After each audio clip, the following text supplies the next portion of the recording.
Hello everyone, this is Mr. Cooper and welcome to this next mini video in the series of PRE grade booster videos leading up to your religious studies exam on the 15th of May.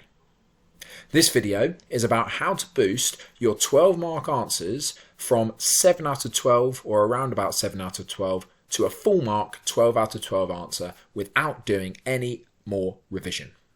It's a technique thing and I want to show you first of all a paragraph from a 7 out of 12 answer and then how to improve that paragraph.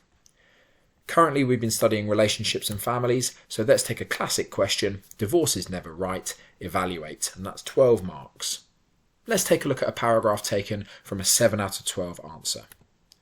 I'll read it and then I'll point out the 3 key errors that need to be improved. So, some Christians would argue divorce is never right. Whoever divorces his wife commits adultery. This means that divorce is never right. Okay. 3 key issues with this. This person's clearly remembered the quote. The first issue is that the point sounds exactly the same as the explanation.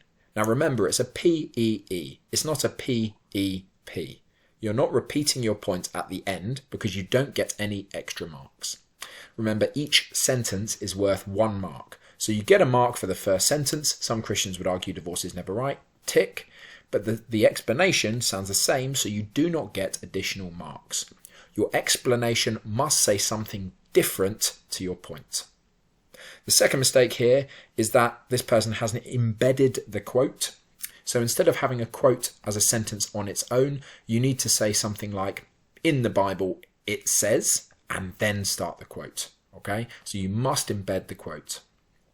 The third thing is you need to say where the quote is from.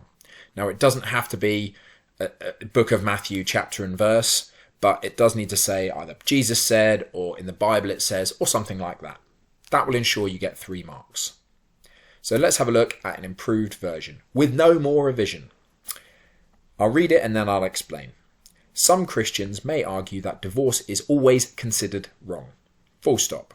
This is because that Jesus said in the Bible, whoever divorces his wife, ... commits adultery. This means that any divorce is seen as breaking the commandment not to commit adultery.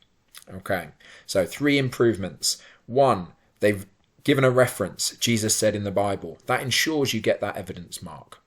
They've included an ellipsis, which is ... because it's 2 parts of a longer quote. If you do that, that's fine, but just include ... in between them. And the third thing is, the explanation says something different from the point. It sounds different, it adds to it. Top one, 7 out of 12 answer. Bottom one, 12 out of 12 answer. And that's how to improve your answers.